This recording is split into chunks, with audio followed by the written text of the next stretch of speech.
Em meio à pandemia, quem vive do trabalho passou por uma segunda onda de retirada de direitos. Demissões em massa, redução ou suspensão das jornadas e salários foram as respostas do governo Bolsonaro à crise econômica. Na entrevista central, Clemente Gans avalia os prejuízos sofridos pela classe trabalhadora e aponta a importância do movimento sindical para garantir o auxílio emergencial. E nossa reportagem mostra a profundidade da desvalorização do salário mínimo. Sem reajuste real, o salário não tem sido capaz de pagar as contas básicas. Eu sou Pamela Oliveira e a Central do Brasil está no ar. Central do Brasil. 250 pessoas defensoras de direitos humanos no Brasil foram mortas desde o início deste ano, segundo a ONG Indepaz. 10 de dezembro é o Dia Internacional dos Direitos Humanos. A data nos convoca a pensar nas violações de direitos no país e também nos mecanismos institucionais que contribuem para o genocídio de populações e grupos inteiros, como os indígenas. A liderança jovem do povo Canela de Mato Grosso, Bruno Moura, fala sobre o assunto. Embarque imediato. E no Brasil temos pouco que comemorar. Já perdemos quase 1.000 parentes indígenas vítimas do Covid e de uma gestão fraudulenta que parte do governo federal. Se já não bastasse isso, também lutamos contra forças que parte do Congresso Nacional, que se organizam através de bancadas, as bancadas ruralistas, a bancada da bala, a bancada do agronegócio e também no STF, onde os povos indígenas do Brasil lutam contra a aprovação da tese do marco temporal, que tenta dizer que só tem direito às terras os povos indígenas que estavam nela em 1988. Alinhado a isso, precisamos repensar os modelos de sociedades escolhidos. Precisamos cada vez mais garantir que os povos indígenas sejam valorizados com os seus saberes, com as suas ancestralidades e em seus territórios. A corrida eleitoral agora é no interior do Congresso Nacional. Em fevereiro, ocorrem as eleições que definem os representantes da Câmara dos Deputados e do Senado. O Supremo Tribunal Federal decretou a inconstitucionalidade da reeleição no Congresso. Vamos saber os desdobramentos dessa decisão com Nayá Tawani. Nacional.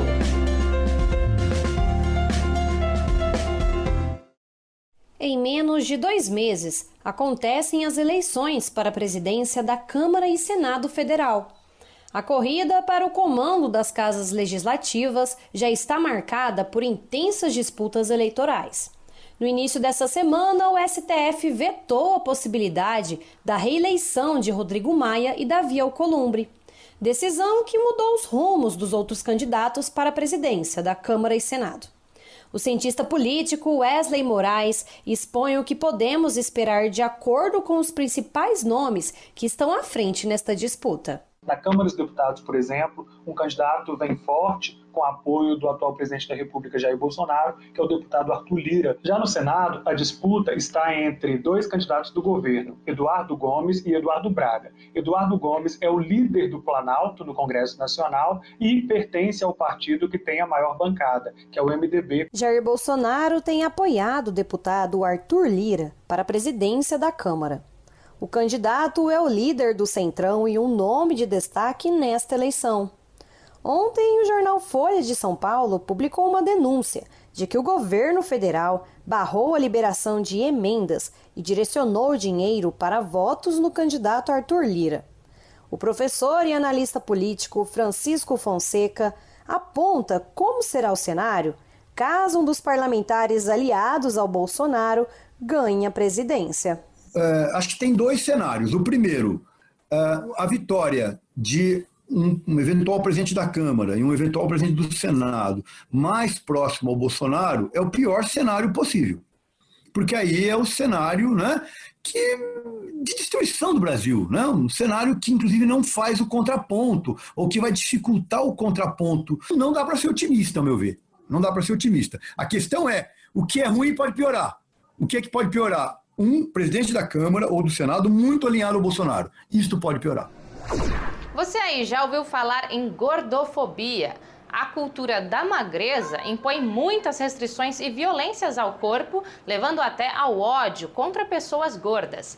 A dica cultural de hoje é sobre esse tema. Vamos conhecer a sugestão da modelo Juliana Madalena, do Rio de Janeiro. Parada cultural.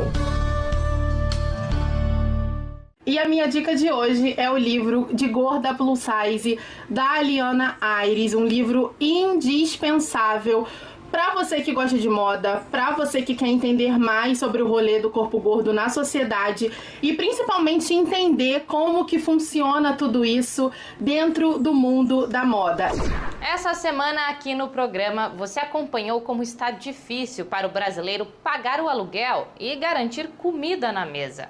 Uma das razões é a desvalorização do salário mínimo, que com a alta da inflação e sem reajuste real, está insuficiente para a sobrevivência das famílias. Quem conta mais é Afonso Bezerra. Trilhos do Brasil.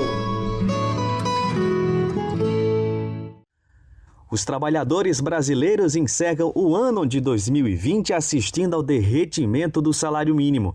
Pesquisa mensal do DIEESE aponta que o valor ideal do salário deveria ser 5 vezes maior do que o que está em vigor. Os R$ 1.045 pagos atualmente são insuficientes diante da alta dos itens básicos da cesta básica, referência para o cálculo do DIEESE.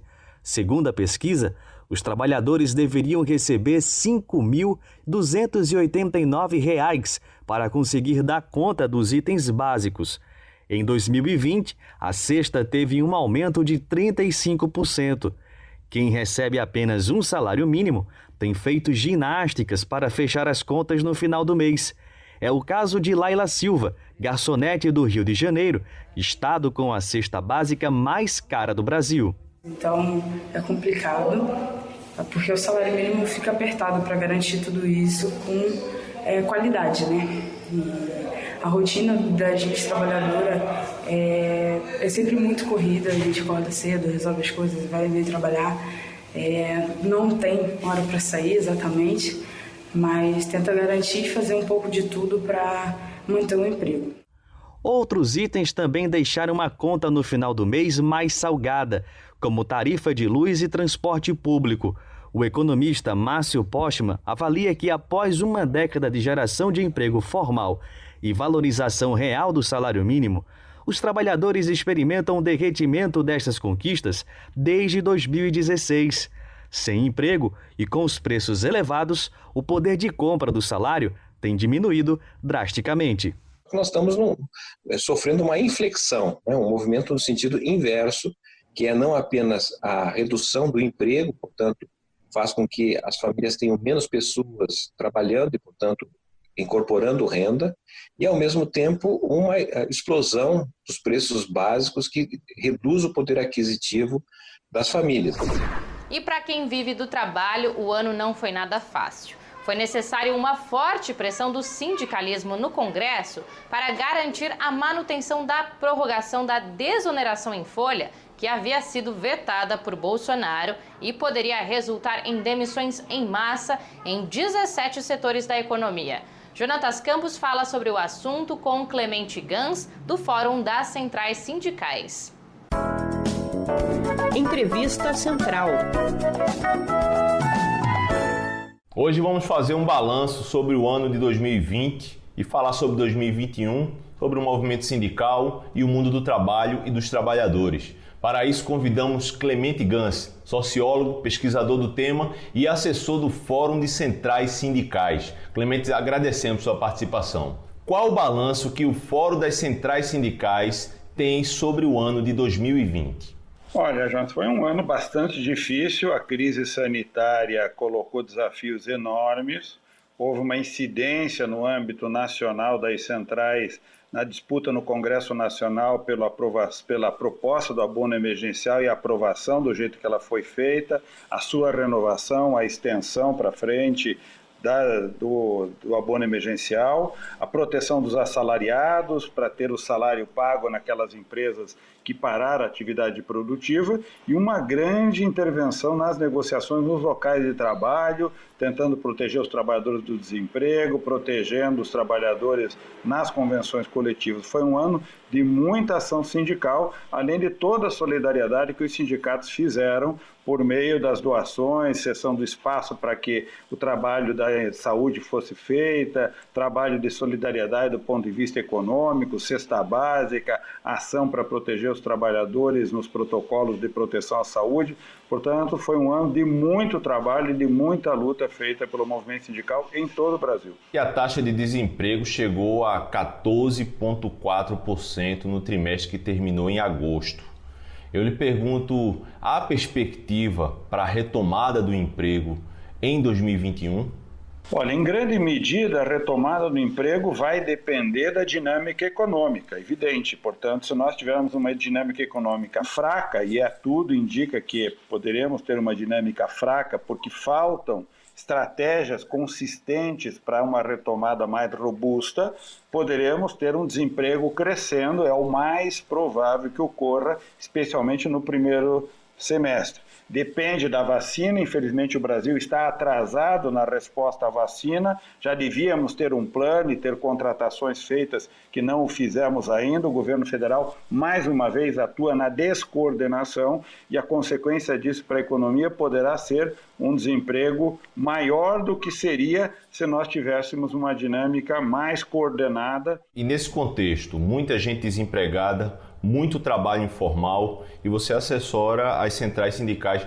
Qual a discussão que essas centrais estão fazendo para proteger esses trabalhadores que não estão no mercado formal? Olha, primeiro, continuar a incidência no Congresso Nacional para que tenhamos medidas aprovadas pelo Congresso, dado que o governo federal não estabelece diálogo com ninguém. Portanto, temos que incidir no Congresso e procurar medidas que possam dar efetiva proteção à economia e aos trabalhadores. Em segundo, atuar em relação ao setor empresarial, buscando, junto a esse segmento, as iniciativas que possam se materializar em retomada da atividade produtiva, na retomada daquela parte do setor produtivo que está paralisado, protegendo do ponto de vista sanitário as pessoas no isolamento, com todos os protocolos, e atuando para que a vacinação se inicie o mais rapidamente possível, seja feita da forma mais ampla possível e que o país possa, o mais rapidamente possível, como outros países o têm feito, tentarmos dar capacidade de imunidade à sociedade e podemos retomar a atividade produtiva. Ou seja, são iniciativas em várias frentes. Agora, inclusive, nós estamos começando a participação em um processo de mobilização de proteção do SUS, porque o Sistema Único de Saúde é o nosso principal instrumento de proteção à saúde, precisa ser renovado, revigorado e financiado. E aprofundando um pouco mais essa temática que você já citou aqui para a gente, mesmo de forma atabalhoada, o governo federal tomou algumas iniciativas para enfrentar a crise econômica, muito por pressão do Congresso, pressão dos movimentos sociais e sindicais. Na sua opinião, essas medidas beneficiaram mais os trabalhadores ou as empresas? Olha, essas medidas elas protegeram de forma bastante extensa os trabalhadores.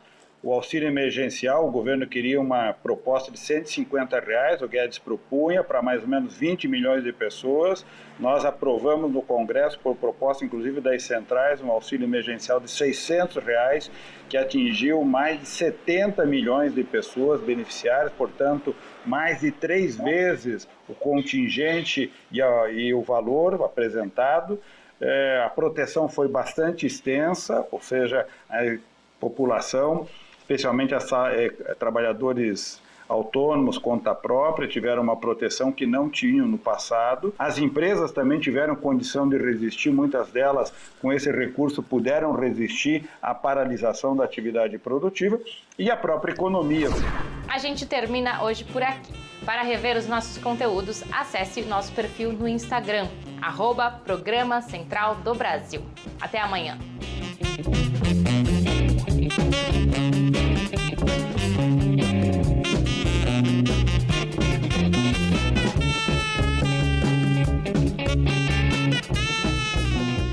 Central do Brasil, a rede de comunicação dos movimentos populares.